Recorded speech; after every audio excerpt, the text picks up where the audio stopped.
माननीय मंत्री महोदय, प्रवीणजी एक मिनिट.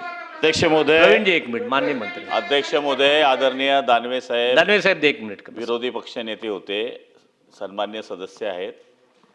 चांगली चर्चा सुरू आहे. एक्झॅक्टली. आणि मार्गदर्शन करत असताना कुठल्याही गोष्टीला पुरावा असणं गरजेचं आहे. माझी विनंती त्यांना हीच आहे की तुम्ही शेतकऱ्यांच्या बाबतीमध्ये कायम तरुणाई विषय मांडत असतात. कोणत्याही सभागृहामध्ये वाद होईल असा विषय मांडू नये ही त्यांना विनंती आहे आमची. आणि सभागृहाचं कामकाज सुरळीत चालू ठेवावं. मूळ चर्चेवर या. जे गैर असेल ते पटल्यावर काढून टाकू. वादाचा विषय नको. तुम्ही छान विषय मांडताय. जरा ठेवा, माझं काहीच ऑब्जेक्शन नाही. शेतकऱ्यांच्या कल्याणाचे चांगले विषय मांडा. पुढे चला. जे नाहीये ते पटल्यावर जलसंधारण, जलसंपदा सांगितलं. जलसंधारण, जलसंपदा विषयी तुम्ही चांगला विषय मांडताय. छान मांडा. जलसंपदा विषयी बोलत होतो.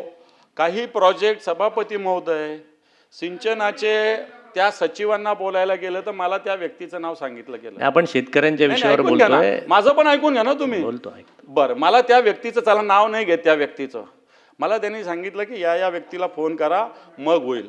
मला सांगा काय संबंध आहे? मी शेतकऱ्याच्या विषयावर चर्चा करतो सभापती. मला काय घेणं नाही त्या व्यक्तीशी. ते कोण आहे मला काय घेणं, मी कधी पाहिलेलं पण आहे, कोण आहे काय मला माहीत पण नाही आहे. पण मी सांगतो या कथा व्यथा आहे सभापती महोदय.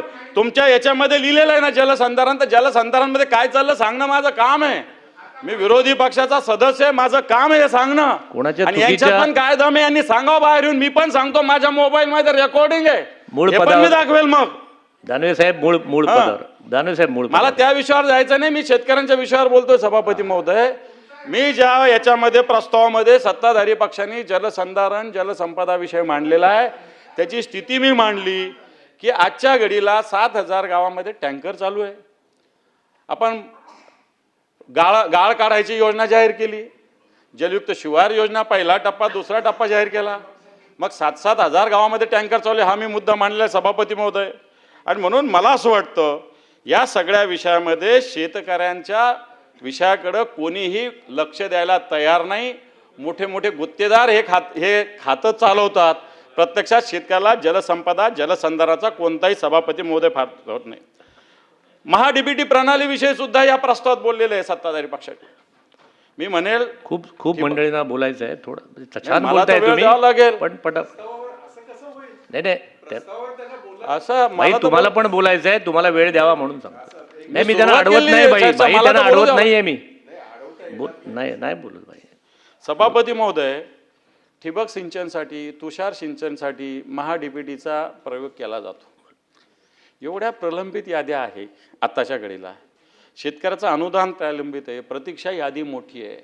आणि म्हणून या महाडीबीटीचा उपयोग करत असताना मला असं वाटतं की आपण या सगळ्या यंत्रणेचा नीट वापर होत नाही. आणि या तुषार सिंचन असेल, ठिबक सिंचन असेल, याचे अनुदान या महाडीबीटीच्या माध्यमातून दिले जातात. त्याच्यात याद्या आधी टाकावं लागायच्या, आता नव्यानं लावीमध्ये घेतल्या जातात. परंतु मला असं वाटतं या महाडीबीटीचा पाहिजे तेवढा फायदा अजूनही शेतकऱ्यांना होत नाही. सभापती महोदय, या राज्यातल्या शेतकऱ्यांचे प्रश्न अनेक आहेत. आज अनेक योजनेचा उल्लेख केला की बळीराजा शेत पानंद योजना, नमो शेतकरी महासन्मान योजना. बळीराजा शेत पानंद योजना कुठे मिळते सभापती महोदय? तालुका पाहून, माणूस पाहून, व्यक्ती. एबीपी माझा, उघडा डोळे बघा नीट.